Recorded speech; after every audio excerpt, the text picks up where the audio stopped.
remember I went to Brooklyn because I was living in New York at the time when that shit was built. I went there. I seen Chucky. Barclays Center. Yeah, I was there for the first one. I was like, I'm gonna be a diehard fan. And then they picked up Paul Pierce. Oh, he did. You're right. Wait. So I remember Brooklyn basically like picked up like the off-brand versions of like the Boston the Garnett on his end, the Paul Pierce on his end. No, he played for Brooklyn, Timberwolves, and the Jazz. So AK-47. AK-47. I thought he went over there, but I guess not. Because I'm thinking of somebody else. It's so crazy, bro. That's why if you believe in something, you gotta stick with it. Because had I stuck with Brooklyn, I would have got Kevin Durant and Kyrie Irving. That's true. Like who would have thought? It's like every night, bro. I don't give a fuck. I mean, I'm not rich, but if I was rich, I would pay like $300 to see these guys every night. Oh, 1,000%. Oh yeah, we know you're there for the Knicks game. Oh, he's I mean, you see it in Brooklyn, like it's gonna be a fucking party every time they leave. Yeah, bro. People gonna be. Can you imagine the side bets, yo? We had a side bet when we went to go see LeBron for the first time, and I lost. I'm like, Kyrie won't have 35. We went to see it was Cleveland. It was the Super Cleveland team. Oh. So it was Derrick Rose, Dwayne Wade, LeBron James. That's why when people get like LeBron, he always had a super team. When you see it in person, like, yo, there's more niggas? Like, what the fuck? I felt like Leonidas from 300 with all the fucking arrows. You look at that shit. So I remember that shit, bro, and he definitely had 35. 35, bro. Yeah, I lost $50 that day. You remember that time? you know when you lost money that time, you remember that time. No, 1,000%, bro. 1,000%. Yeah, for real. My memory may be fake, but I remember every time I lost money. Big facts, bro. Yeah. Big fucking facts. Damn, man. It's a good song, man. Who sings this? Oh, I don't know. We'll find out right now. Bro, it's always about. This should be like a baby shower anthem. Facts, big facts. Like anything with like just like you and women, and like you and like a good environment, like a beach environment, bro. You can't go wrong with this song. Beach, poolside. Yeah. I can imagine me at like was it WTR? I've never gone. But I can imagine listening to this song there, just like chilling with like. You should go. Water's dope. Water's dope. Yeah. Yeah, we definitely need to go. I want to go, but it's cold right now. But we'll go. Yeah, we'll go when it gets low. We've been talking about it. Yeah. I know the Raptors are gonna be going there soon. So. Oh yeah, don't give the game out. Don't give the game out. It's about to be a Van Fleet summer. Oh my God, we're worried about that shit. We're worried about that summer. Shit, man. All the dudes in Toronto get to they get to rest easy this season. Yeah, they never had sunshine before, so they gotta get out and experience it, bro. Crazy. Yo, the thing is this though, can Siakam get any darker? I'm just a true question. That Florida, I know I got darker with Florida sun. Yeah. I mean, we got to find out if he's out here in the streets or not. He may get superpowers now. He may get superpowers. Yo, he might average 35 points. He may average. He might be going 35 right now. They're going crazy. I don't doubt that. The sun gives you kind of like a different kind of energy. I mean, it gives plants energy, and we like kind of like plants too, living beings. So you never know. Big facts, man. That's true. But yeah, man. Welcome to another episode of the Sweeterman Podcast. Episode what? 47, right? Yo, speaking of, right? AK-47. AK-47. So don't ban us, YouTube, for saying that too. Please don't. No, we don't do crazy shit. But welcome. My name Will, aka Mr. Potter, aka Curve Gotti. Do not go into my mentions. Do not DM me. I will not reply. To my right. Yeah, we got your boy T Time, T Square, cup of tea, whichever way you like it. Yo, wake up in the morning. First thing in the morning, or last thing you see at night. True. To my very far left. And the very far left, you got your boy Nick, aka the anti-hero, aka the Pod Piper. You know what I mean? Always ready to do what we gotta do. So yeah, and obviously we got camera, got visuals, JoJo. got JoJo on the ones and twos, getting us very, Crispy. crispy sound. Very crispy sound. Yes, sir. The one and only Slade, aka Missionary Man. Missionary.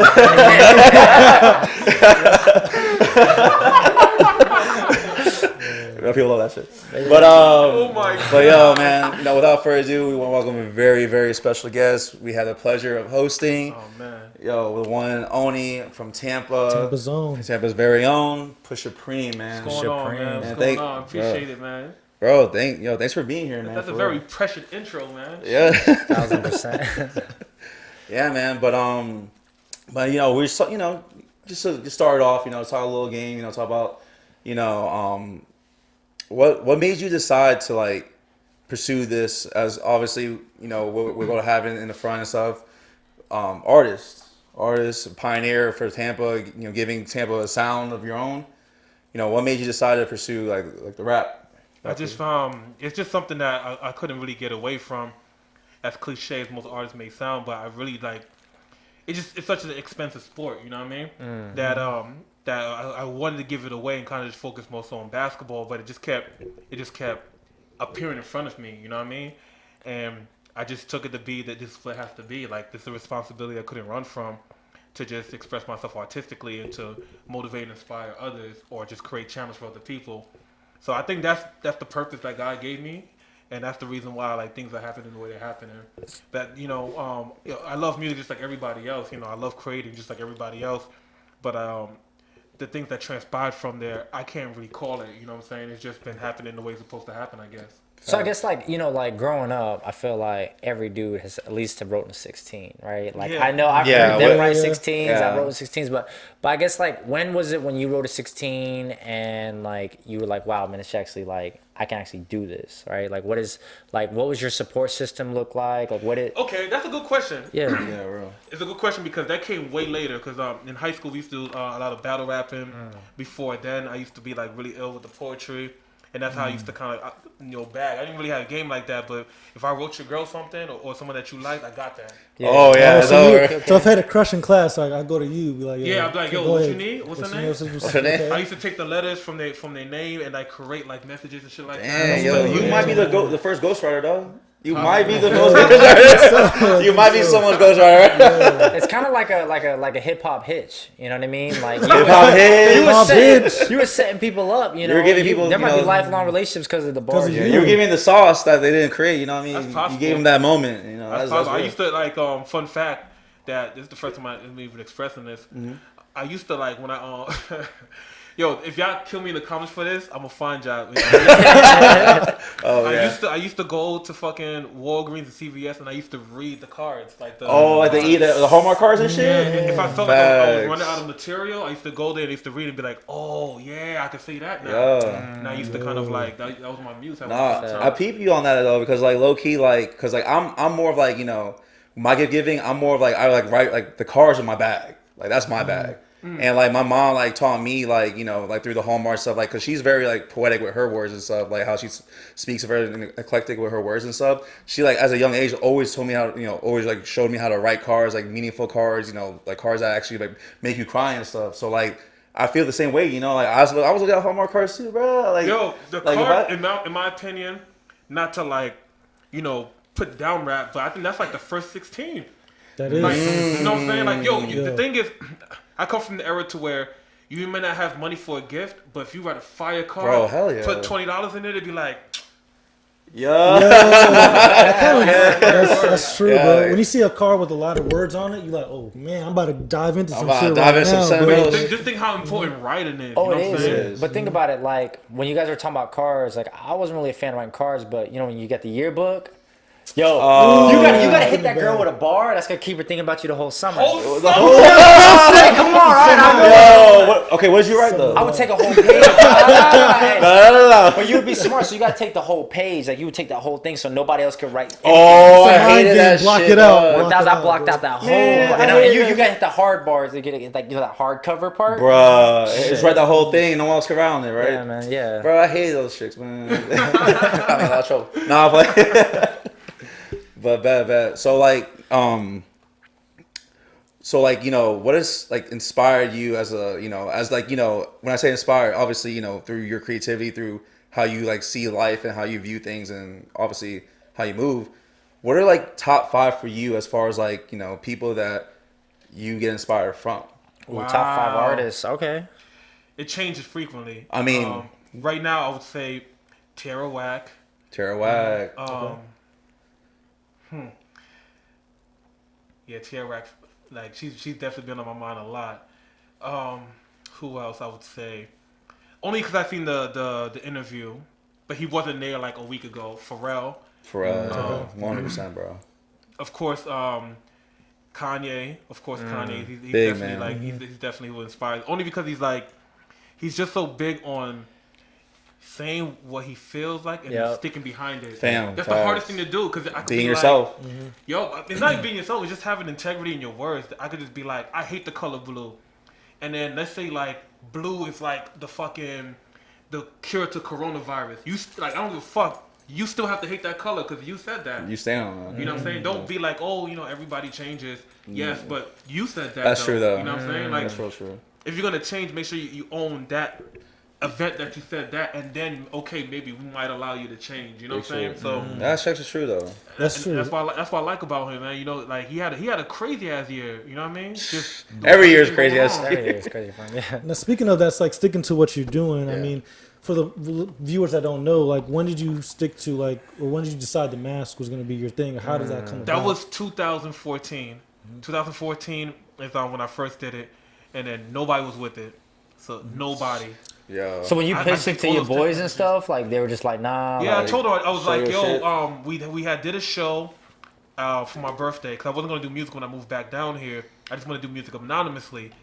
So because I didn't want I know how it was in New York to be like doing music, doing it well, getting a little bit of clout, and how confusing life is. You know what I'm saying? Mm-hmm. It's like sometimes you're kind of like judging your outfits but you're just going to the grocery store. Yeah, man. But someone might see me. Right. That's crazy. That's a crazy way to live. So when I came to Tampa, I'm just like, I'm not gonna have my image own me. You know what I'm saying? If anything, if I do music, you'll know I do music. If you hear it, that's cool. I'm like that meme with the cup, and it's just like they don't know I'm making this. Like that's me. That's big which is fine because I don't do it for that.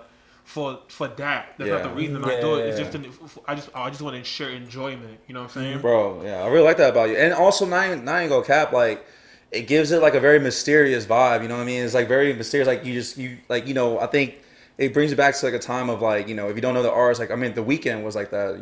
All you knew about him was like cover arts of women and balloons. Like you didn't know who was singing that shit. People thought it was a band. People thought it was one person. People thought it was three people. People thought it was two people. No one knew. And then like when he came main, like he had to show his face because he was mainstream at this point. But see, even like I take it even further back. Like I look at it and like when I saw like the mask thing, I was thinking of like the WWE. Like I was thinking of like people like Kane or Rey Mysterio. Like people like that were like, it was such a big moment when like they revealed their face. But your whole life, you could think they could be anybody in Walmart, anybody just walking the streets, but you don't know. But like, there has to be a bittersweet feeling of feeling that fame, and you got people that are like superstars who when they go out like.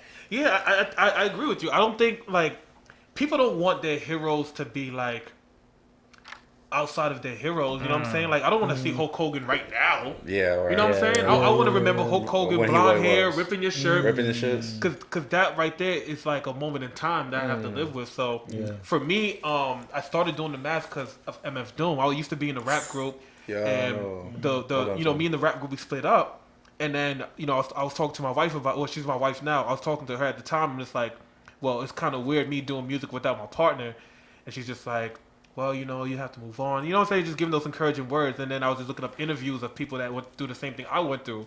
And MF Doom was like, he became Doom because he was in a group. The group split up, and then he did it on his own anonymously and became MF Doom. Bro, I'm just like, that's fucking perfect. So now I don't get that insecurity that, one, I can't make music without my partner, right? And then two, I don't feel bad about progressing, right? Yes. And then three, I don't have to be like, oh, I need to make music like how I used to make it with him. Yeah. You know what I'm saying? So I guess I see what you're saying. So I guess when you're saying like you started in a group obviously, but when you started to go your own path, like what was the support look like? Like when you first started going, hey y'all, like obviously like we do a podcast, so like the first people we hit were our closest friends. Hey, what you think? Like, how is your support system? What did that look like? They always got supportive. One thing, everyone always said that, like, oh, you always had a good pen. You always had a good pen, but I didn't have good songs. So I was like, okay. And I was trying to figure out why, And then that's when I just started being like, okay, I need to just take the ego out of the equation, because when you're really just bent on bars and like lyrics, stuff like that, you take over the song. You have no respect for like the frequencies of the music. You know what I'm saying? Like, you can put bars, you can put metaphors, but it's just like, if I'm in my car, maybe I don't want to hear you describe this fucking car in 4 different colors. Like, oh yes, I get it's blue. What else happened, nigga? You know what I'm saying? So I started kind of like just trying to be more so of like a storyteller. I'm not like the best storyteller. I want to get better at it, but it's like, at least, you know, it's progressing. Like, people are enjoying what's going on, and if they can stay with me on this journey, they can see where it'll go. Because I always keep myself to the highest regard to try to be as best as I can. Yeah. That's true, and you do it like individual original, because you say you started the mask like 2014. Mm-hmm. I've noticed that trend kind of pick up in a way of like more rappers kind of trying to gravitate towards that, but it's only in one type of scenario. Like, it's a drug dealer, trap. Like, I'm trying to get at you, RMR? Yeah, rumor.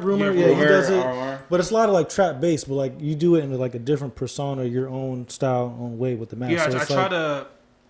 Each mask has its own characteristic. It's kind of crazy how that even like came about, because I didn't expect it to be that way, so I only kind of make them when I'm motivated to make them. Like the White Ranger, I was watching Richie Risk, and I was like, oh shit, I'd love to make a mask that looks like the fencing mask. I think that mask is hard. It's like one of the most it's one of the most underrated masks of all time. Yeah. It's just so dope. Yeah, you know what I mean? Definitely. And I feel like because people don't fence, they don't appreciate it. So do you look at the masks as like different alter egos? I don't know yet. I'm trying to like get that like mystical with it, but it haven't hit me like that yet. Yeah. I just know that like this one it pertains like a certain mood, a certain feeling for a show. The white one is kind of like, that's just more acceptable, and geometrically it just looks really dope. And then I know this one is more so like if I'm like having a conversation, but it's still kind of like, it still gives like the personality, Absolutely. so to speak. 1000%. Yeah, that's 1000%. And just giving myself out there, when I like before I knew like your music, and like when I saw you perform for the first time in Swig's event, you know, the Tampa Fair, yeah. Shout out to Lola. Absolutely, 100%. Shout out to Swig too, for sure. But when I first saw you, before you even did anything, like you like went upstage, I was like, yo, holy shit, like who the fuck? Like I don't know who this man is. And not only that, I was like, yo, this man's gonna like go crazy, because like when I associate myself when I saw you at first, because you had the black mask on, and I was like, yo, my man got the Mason Margiela, like the Yeezus, like the Yeezus vibe, like he had like the shit, he had like a trench coat or some shit. And he was like, yo, this man's about to go nuts, like he's about to do like some screamo shit or something, like, you know, like what Yeezus was. But then when I heard your show, I was like, yo, this man's like mad, like with the bars and like very lyrical type, because like Kanye came from, obviously on that point he did like a very like mad the world type shit, like I need someone to hear me, but you were more like, I had the vibe, I got lyrics, I got this, I got that, like you had like your bag was so much different than I thought. I was like hella surprised, but in a good way though. It was like, damn, that's crazy. Like I thought you could go like some like emo screamo shit, like I was like, all right, well there we go. But like you came out with no man, it literally though, like in the whole Family Fair, which was like such a great event, but it was that shift when they started having performances. When you walked up there, like he said, like I saw, I was like, yo, like this Kanye Mason Margiela shit, like vibe, and then you just went up there and like had a live band. Like it was just like the atmosphere, band, like just as a person in the audience watching everybody, like, oh shit, like you know, when everyone's chilling, everyone's holding a drink, chilling, but like everyone started like just moving, really moving forward. Yeah, and everyone was like trying to get close, and I was like, damn, like that guy's really bringing like a different type of energy. Appreciate like it. In his music, yeah. And I get it too. You know, like I tell everybody, it's just like it's nothing that I'm not here to say that I'm inventing the wheel. Like that'd be crazy for me to say, but it's like there's been many other artists that, you know, they have like a certain kind of expression like this too. You know, for me, my discovery would be MF Doom, right? But then you also have Daft Punk, right? You also have Marshmello. You also have Yeezus. You also have, there's so many of us out there, you know what I'm saying? And the thing is just like, the one thing I've noticed about these artists, they don't have no problems outside of when they're just creating music. It's just like they make their music and they keep it moving. You know what I mean? No one knows what Marshmello looks like. No one knows what Daft Punk looks like. And it gives you that security to be able to make the music and not really fall into, you know, media traps. Yeah, see, I feel like you got one already, man. Hey, don't worry about it. We gonna say that out loud, you know what I mean? I was like, if you need any PR, consult the Sweeterman Podcast. Absolutely. But my bad, I didn't want to stay off your track. I mean, you hit it right there on the nail. Yeah. So that's where all of it came from. People always ask me like, "Oh, am I gonna switch it up?" Nah, this is how y'all met me. This is how I'm gonna finish. You know what I'm saying? Mm-hmm. I'm like Dame on the Portland. Like, I'm here for life. That's awesome. So I know you started this whole career and everything's been going great. Like, I just want to know, like, just take the people that maybe didn't start with you from the beginning, right? Like, I want to know, like, what was your viral moment? Like, what was to you, like, the thing that made you go, oh, shit, like, I can do this. Like it caught noise, right? Like, it's always that one song or that one moment that... You really felt that, like... It was 3 moments. The first one I'll say was at Iberian Rooster. We only expected 35 people. We sold 50 tickets and, like, 80 people showed up to that show. And that was in St. Petersburg. And there was a lot of people from Tampa that drove to St. Petersburg. Bro, what's that place at again? Iberian Rooster. Iberian Rooster. Okay. I think I heard about it. It's in St. Petersburg. Yeah, I think I've heard about that. I just my bad. I just wanted to recollect that because I remember that place like that. Mm-hmm. Now it's dope. It feels like a speakeasy. Okay, yeah. Mm-hmm. It's really dope. Yeah. If you ever have a chance to go out there, please go out there. Shameless plug. Yeah. How did you feel going into that show? Because you said that you sold like 30. I was so fucking mad I didn't make more merch. Because people were really funny that show, bro. That's the thing though, because I think like when it comes to shows, like it's funny because like people like look at like small venues and stuff as like no money maker, but like I think it's more a personal level. You know what I mean? Mm-hmm. You're more intimate, you're more personal. You could like really just like touch people and like really just communicate with people. But I think also with that, it's just like with the smaller venues, because like I used to go to like every time Tech Nine like would come in, like I would go to like his venue, like a Janice Live or whatever. But I would like that's when you would see his true fans there. Because they would be the only ones that would know, you know what I mean? Yeah, like when you hear about the Amley Arena and stuff, like everybody knows, right? But when you hear about these small in the cut places, like you bought I bought so much merch because you don't know when they're gonna come back, and you want to know, so you want to collect everything you can. So that's dope. Yeah, I fuck with that. Dope. All right, so like you said there, but like what were the other two for you? Then I would say, and it's not in no order. The verified on Instagram. That was like a surreal. How does that work? I just applied. You just applied. But before that awesome. date, I was applying for 2 years straight, getting denied. Then I want to say between July and August, when I had that whole Don Toliver situation, I didn't do it no more. I'm just like, I'm getting all these fucking opportunities. Fuck Instagram. Yeah. I mean, not now. We love everybody here. We love everybody. Back then, it was just like I'm doing everything. Like I have my Googles. I have my views. I have this. Like, what else more? Then I was like, man, what am I even fucking doing this shit for? You know what I'm saying? That validation. Like, it doesn't give me no kind of validation in the grand scheme of things because it's not gonna make people come to the show more. I still have to put the work in. You know what I'm saying? True. So that was a surreal moment because I didn't expect that. Somebody told me about it. And I checked my account to make sure. And I emailed them to make sure it wasn't like spoof or something like that. Triple check. Triple check. Someone like just like did like a Photoshop, but no, that's real shit. Then all the congratulations that came from it. So it's just like okay, so it does mean something in this particular world. Because we live in like a multiverse. Yeah. So in this particular world, people see that as validation. You know what I'm saying? It's like I could do music and I won't get like judged, you know what I'm saying? Like years from now, you know how people just like, oh, you still haven't make it yet, whatever that means. Whatever making it is. Yeah, whatever making it means. Like I don't think that means anything. I think that success comes in consistency. 1000%. So do you have like a kind of a consistent method of like, all right, every year you need to drop a certain amount of tracks or drop some type of project or have some of like viewers or anything? Like do you put yourself in like a model or do you let yourself be as you are? No, I do the be as you are. The only time that I used to do that with Blame the Skies, and that used to piss me off because I spend a lot of money in like marketing and stuff like that. But it's like it all comes down to consistency, man. You have to consistently create because that's what people know you for. So if you try to finesse it or if you try to like find shortcuts, things like that, it never works out because people can see through that. Like people just go and just be like, oh, okay, he's not doing anything new. You know what I'm saying? I see what you're saying. Like, I think, but though, as an artist, though, like, for kind of notice, because you have artists that would drop every 2 years, and you have artists that drop every couple months, right? So sometimes, like, some artists will be too saturated. So I feel like it's like finding that balance. Yes, it definitely comes down to balance.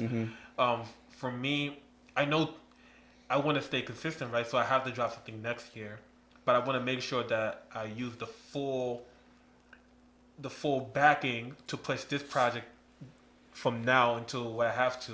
You know what I'm saying? Like it has to stretch out for a year because young Dred told me this. He was pushing that song with before he got Little Baby on it for 2 years before Little Baby got on that song. Really? On Blue Strip. Oh, wow, really? 2 years. Can you imagine? Yeah. 2 years performing the same song. 2 years pushing the same song.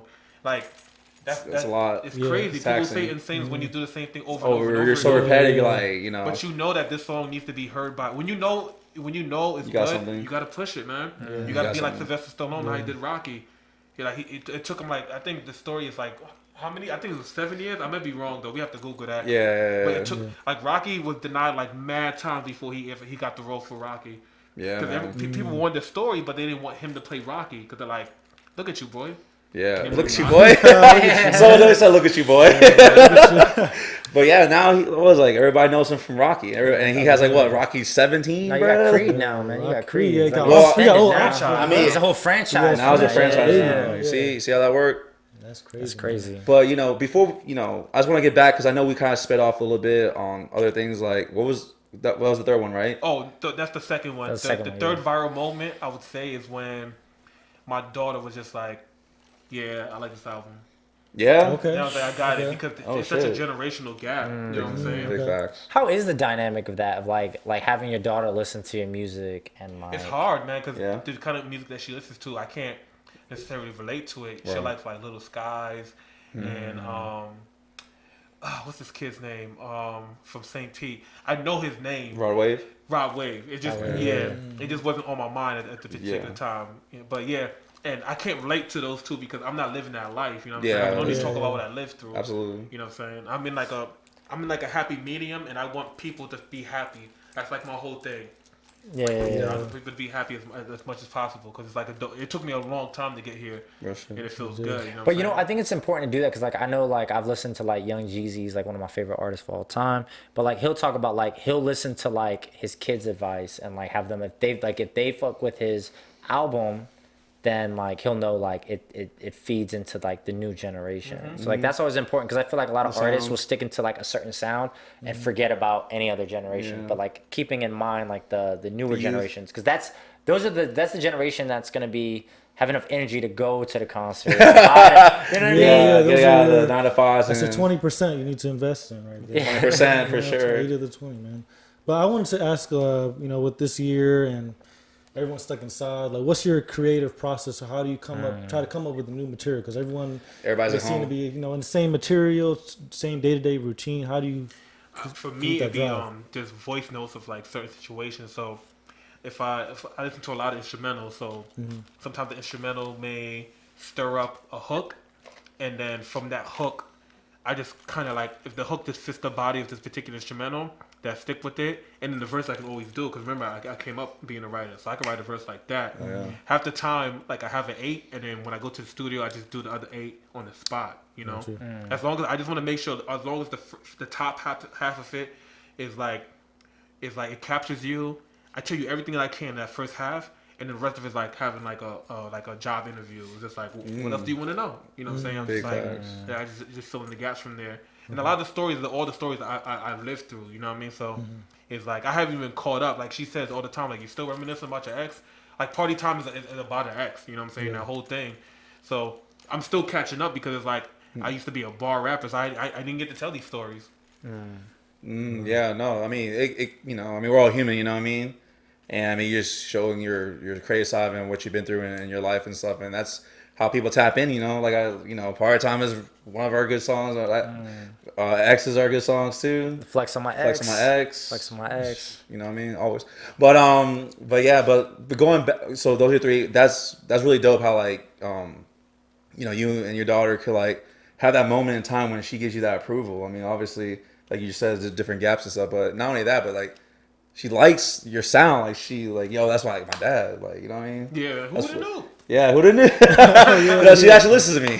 That's awesome. that was good moments and stuff in life. But let's go back. Let's go back where we were just first talking about. Yeah, I'm skipping the questions, man. Yeah, I mean, top five. Top five, man. Man. Controversial, man. Always, man. Man, like that's the only reason why I don't like dabbing into it too much. But to end my last three off, I think I'm gonna go Drake, Tory Lanez, and the last one is like it's a kind of a toss up between myself, Reaching Over, Yism, and I would say Euro Trill, and they would be considered, I guess, like local, but to me they're like global. So so I want to kind of ask, because like whenever you ask someone about the top five, I've never heard anyone mention themselves. Like, what makes it that you're pulling from your own inspiration? Because sometimes I can't make a song unless I hear like a song that I made previously, because I need to like recapture like what level delivery I'm at. Because I listen to so much music, sometimes I might get swayed into one direction, and that's not what people know me for. I see what you're saying. It's kind of like if you learn like a new move on the court, and you're just like, oh shit, I'm gonna do step back everywhere I go, but that's not really you. Yeah. You're the rebound and pass the ball guy. Now you're doing setbacks like, yo, what is he doing right now? Exactly. And you might make it, and you look good with it, but it's not you. That's not you. I always want to make sure that I stick to what got me here. Gotcha. Only on the Sweeterman Podcast we always make basketball reference. Yo, low key though. But let me ask you this, because you mentioned Tory Lanez, right? So we actually talked about this ourselves, and like, can you take an artist and take their life and just separate the two? I do it every day.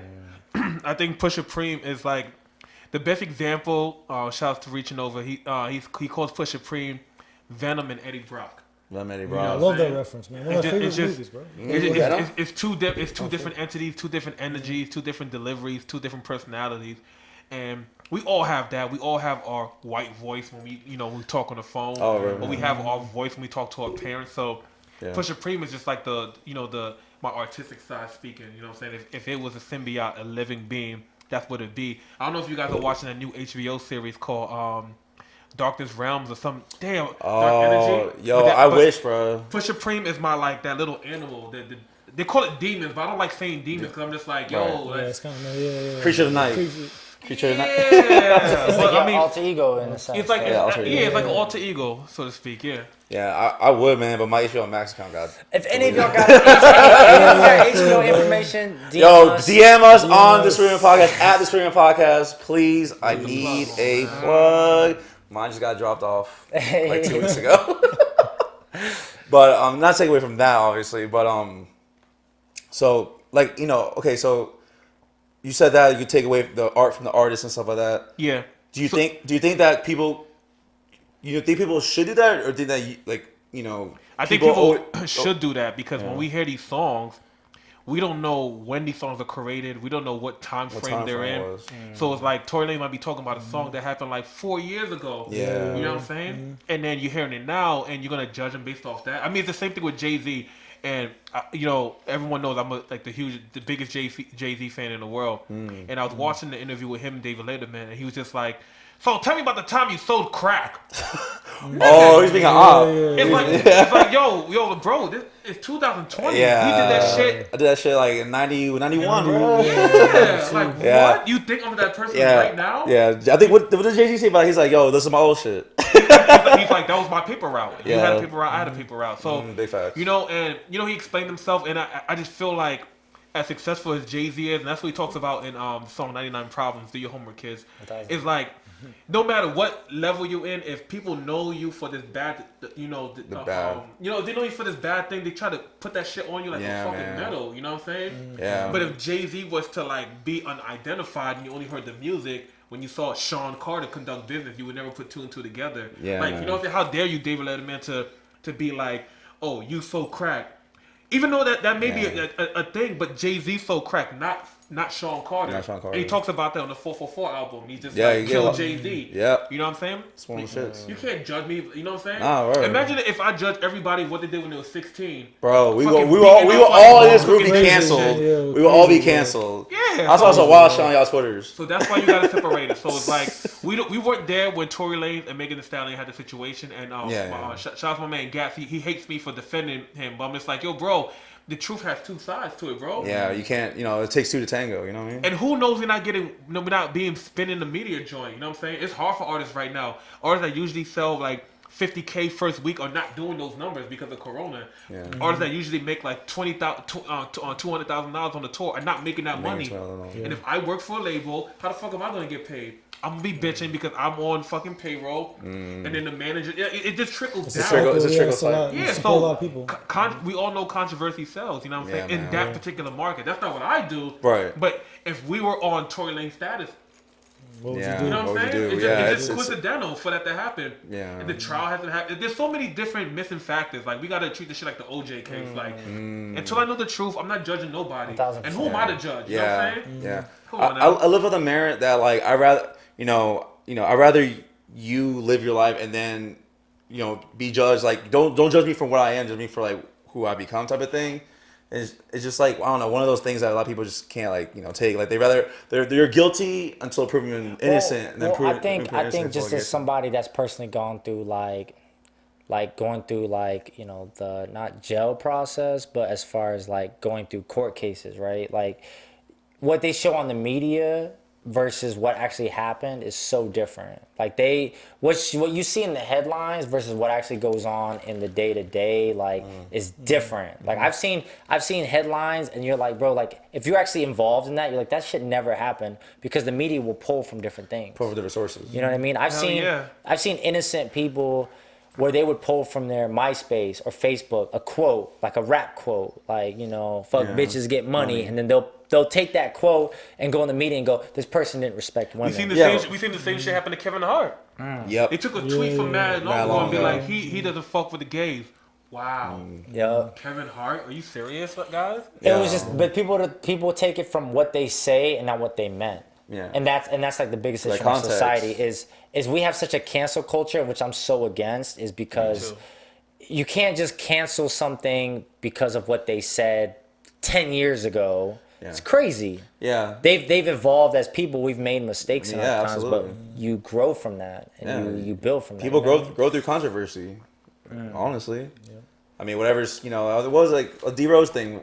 I don't know, like for D Rose, I remember there was like a thing, a rose comes from concrete. You know what I mean? That shit was powerful. Yeah, you know what I mean? Yeah. It's true though. You gotta grow from that ground, that kind of mud. That's true. I mean, there's a lot of common examples in hip hop, like XXXTentacion. I mean, all he did, but he was just a young kid, so I feel like there's a lot of room to grow. You can't really just judge him based like off of 16-year-old. We all would have made. Yeah. It's so easy to point the finger. Yeah. You know what I'm saying? It's so easy to point the finger. Yo, my man. Raptors. I know it's in the background. Tampa Raptors are here. Yeah, I know they're here. But we don't got to monitor them right now. We don't need no monitor. Okay. We'll monitor them later, all right? Yeah. Shout out to the Tampa Raptors, man. But I'm not gonna lie, our last episode. Let's speak about it a little bit. Our last episode, man, we titled it the Tampa Bay Raptors, and like so many people hit the DMs and just shitted on us because they're like, "It's Toronto, get it right, fuck out of here!" Like, it was the craziest thing ever, yo. Yeah, because people from Toronto were hitting us up. Salty as fuck. Yeah, people from Toronto were like, "Yo, fam, like you don't understand this shit, yo. Like it's still the Tampa. It's not the Tampa Raptors. It's the Toronto Raptors. Get the T right." I was like, "We got a T right here." And the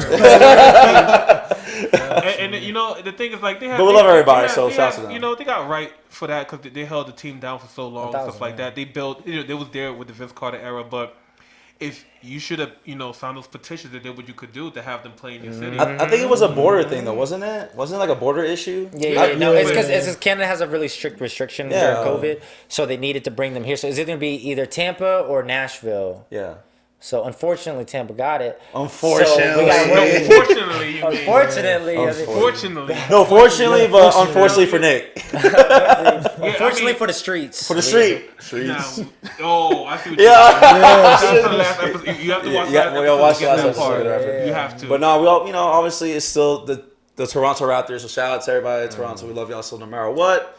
Sweeterman Podcast. We sharing. We got shared custody. We share custody. So we're gonna rep them for this year, but we got them for this year. And if you keep your COVID up, we get them the next year. You know. So wear a mask. So stay inside.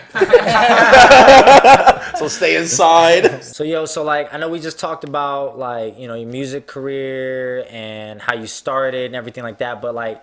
We are the Sweeterman Podcast. We do talk a lot about relationships and stuff. So we do want to ask, like, what's your current like dating life status? Married, man. Man. Locked up. First and forecast, congratulations to both of you guys. 1,000. Congratulations. So when did y'all get married? Like just recent or? Recently, yo. All right. December 19th. Awesome. Wow, shit. that's real recent. Wow. Oh, this is your honeymoon right here? Pusha Preme is so dedicated, yo. During his honeymoon, he said, "Babe, I'm getting you exclusive backseat to the Sweeterman Podcast." Yo, we give you exclusive BTN right now. Behind the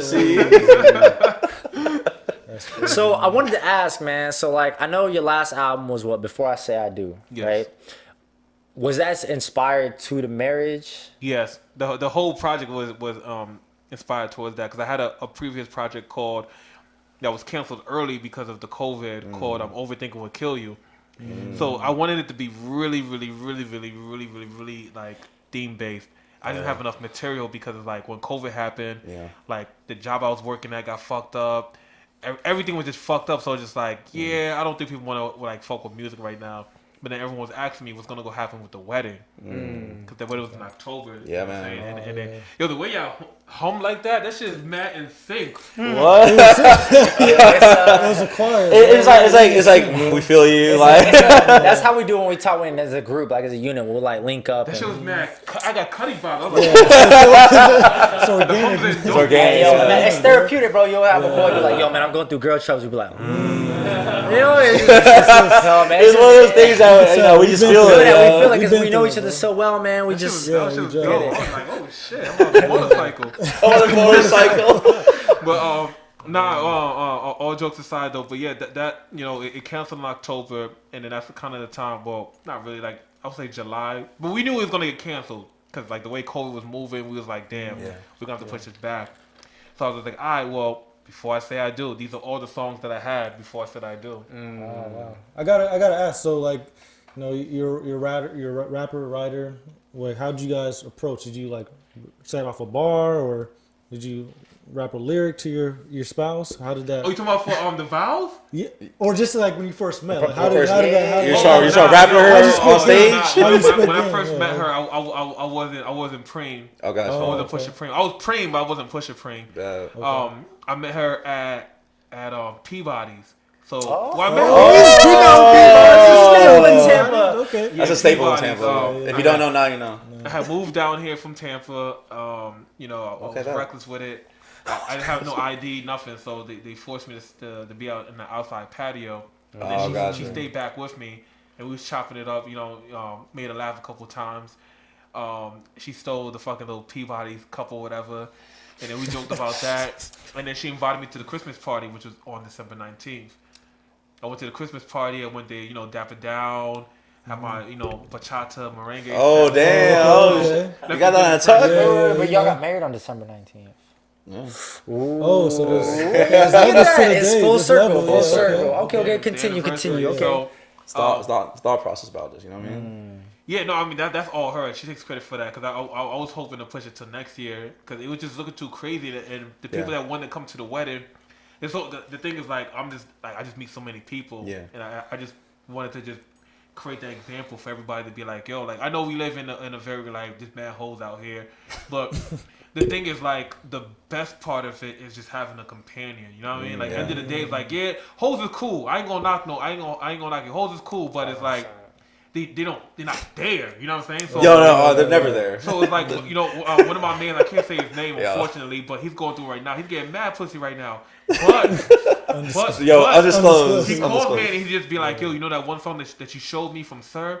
alone. Alone. Yeah, John Record. Yeah, John Record. Yo, it be like that. So it's just like you can't satisfy that appetite of another human being loving you. No, because that's a human nature thing. So I guess that kind of answers my next question. I was gonna ask like, what decision, like, what made you decide on marriage? Like, what made you decide like she was gonna be the one? Oh, one, she was worth it. Two, we did the engagement during the time where I didn't know if Pusha Preme or Eddie Brock for this conversation and Venom could coexist with her being there. So I wanted to let her know that she had nothing to worry about, because it's fucked up the way music creates this facade stigma. That we just go around just fucking people making music. That's not what musicians are. Not at all. Not at all. It happens, but shit, you could be a CEO of Target and fuck bitches. You know what I'm saying? 1,000. Yeah, Jeff Bezos. Yeah, you be Jeff Bezos.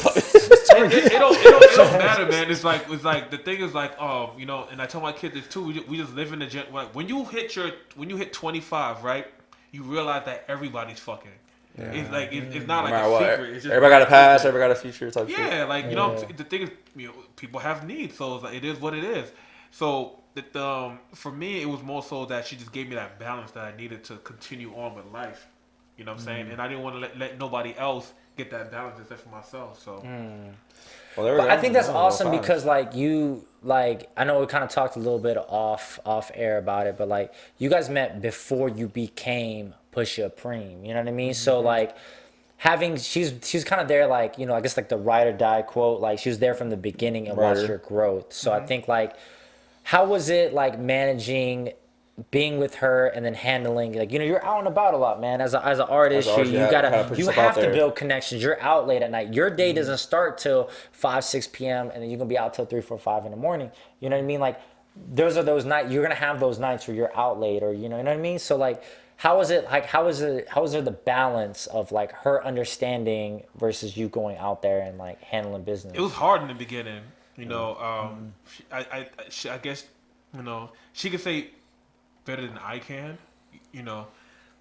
I just think that it just took. She had a smile on her face right now. She's really staring. We're not gonna show you where she's in the background, so don't worry about it, guys. I think it just collectively just took patience, understanding, and for her to see that. Like, I wasn't doing this for play, you know what I'm saying? Yeah. When she started seeing people coming to the show, when she started seeing that we was getting paid shows, when she started seeing the way the band was, like, really, like, a family, like, correlation, the family fair show that you came to, like, after a while, when you can see the things kind of, like, manifesting, it's just like, okay, he's, like, really doing this. Like, he's, like, a real artist, you know what I'm saying? Because, some people come and go because of the consistency. So I think that she saw the consistency that I had. She believed in it, kind of like how I believed in it, and we just grew it together. You know what I'm saying? I provide whatever I can with her and her blogging, and then she feeds my muse for us traveling and her giving me like positive new experiences to go through for me to be able to make the music. And do you think that it's kind of like a part of your motivation? Is like you guys are motivated, kind of like you have a partner that's like helping you grow. Giving you those moments for... Yeah, because I think I've been stuck in kid mode for a long time. So to be, becoming like an adult and dealing with in the music industry is kind of tough because it's like, the money that you would spend to like, I don't know, put milk in your fridge, you're just like, yo, I need studio time. So like you can make those decisions when you're by yourself and you're living like a savage, but it's like when you have someone else to take care of, you got to be like, okay, how can I get this emotion out? Because you might go to the studio and you don't even like push that song. Right. So now the studio has to be more so like, it has to be like I'm starting a car. Like you won't start your car, turn the AC on, and then turn it off and go back upstairs. You wouldn't do that. You know what I'm saying? You have to go somewhere. So everything has to be like meaningful. And that's what that's the pressure she put on me with music. Because I could make 1,000 songs and they're just stay on the computer. Yeah. Right. Damn. Giving game out here, like real shit. Anything about my life. That's all experiences, No, absolutely. I'm like I want to use this, but I don't even know if it's true. I'm a hopeless romantic. Is that true? Wait. This guy's my man, bro. Just say yes or no. Or okay. He's a hopeless romantic. Man, my guy, bro. I never really knew what that shit meant until a couple Drake albums ago. That's crazy. Okay, so like, but that's awesome because I think what happens is like, especially like in your field, like you're popping, bro. Like you know, I hear. And it's not like I didn't see you at the Fam Affair. Like I've heard about you. Like I see you like within like Tampa.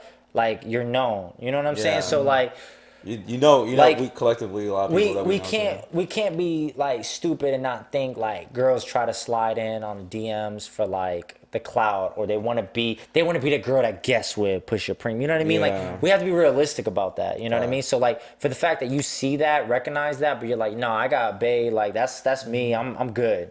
It's like such a mature thing, man. That's the hopeless romantic thing, you know what I mean? Like I don't really meet many people like that, so yeah.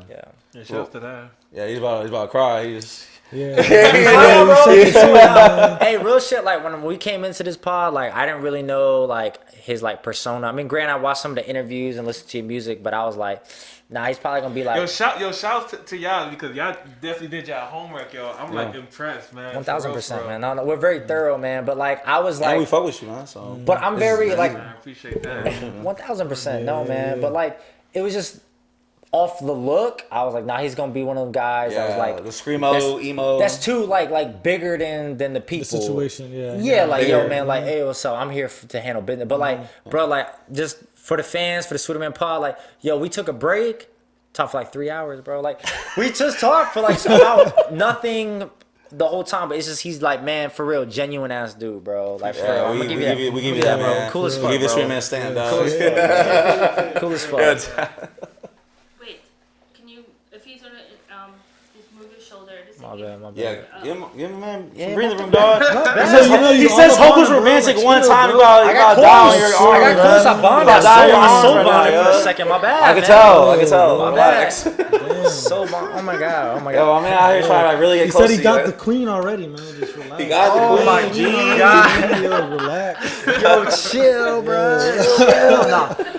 On that note, y'all, man, y'all can hear they riding on me, but no, for real, man. Pusha Preme, the real deal, genuine as fuck, music solid as fuck, man. Appreciate that. On that note, yo, I hope y'all really enjoyed this, man. Like I feel like anytime you're welcome, bro. Like feel free to come on the pod, man. 1000%, man. 1000%. Again, representing Tampa. Any last remarks?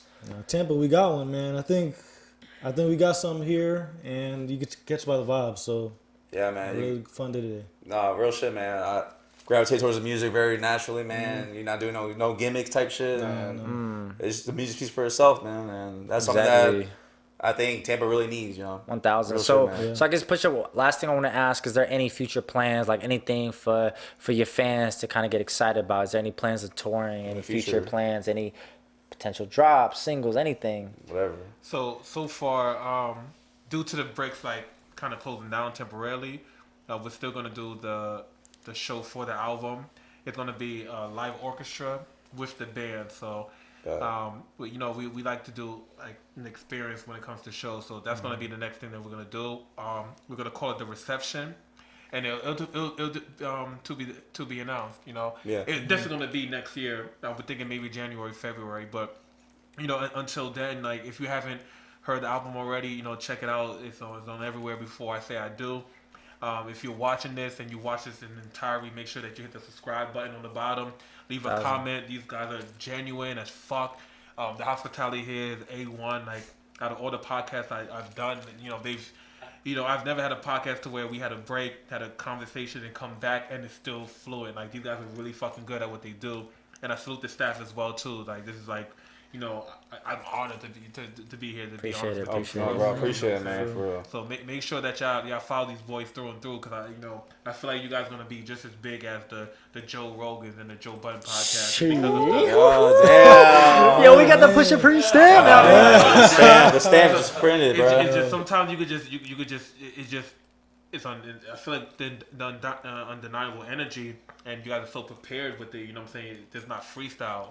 So make sure that you guys tune in. I'm not saying this because I'm just saying this. I'm not saying this because obviously I'm here saying it, right?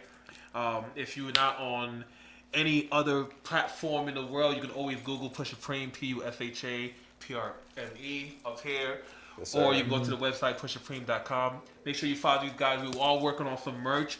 So everyone that's been working on supporting us with the Tampa Raptors merch. We're definitely going to make sure that we expand the brand, and we're going to have our Sweeterman Tampa T collaboration. Coming so that's what 1,000%. And you know what? If you guys come out to the Pusha Preme venue, whenever the dates come out, we will post it on the Sweeterman podcast. I promise you, we will be there. So definitely come up, talk to us. Show love. Talk to Sweeterman podcast. You can talk to Pusha Preme.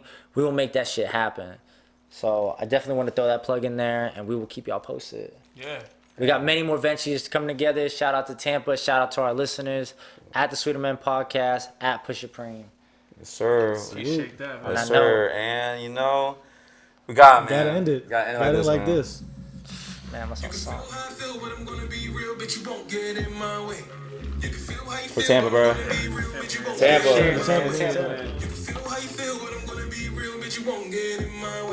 I wasn't going to judge you that much. Oh, we will get comments like, yo, for real? Like, don't worry about that, yo. He's like 50 from Ever to Die Trying. That was my shit, though. That was my shit. Yeah, see this guy? When he had the braces and he's going to pull us. Come on, man. Like, That's that's an hard. iconic moment.